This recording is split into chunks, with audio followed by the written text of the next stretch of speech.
बेचा का कॉल देखनी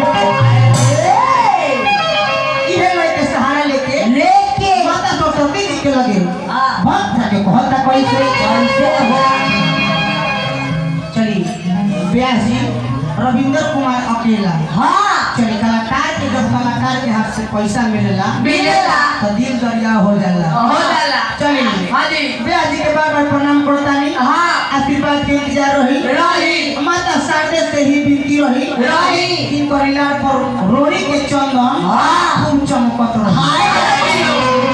ए बबुआ ये लेके सहारा लेके माता सरस्वती जी के लगे भक्त जाके कहता कैसे हो। अरे सरस्वती मैया के अरे करिले सुमिरना आशा भाभी चे आई माई अरे दीही दर्शना अरे करिले पुकार हम वंदनवा में बिना बाली माई आप सुमिरना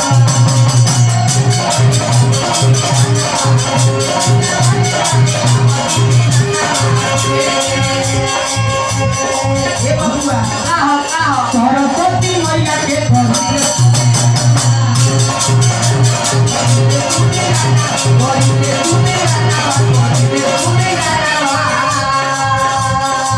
भाभी के आगे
माई5S म्यूजिक के प्रस्तुति मोबाइल नंबर 8294833757।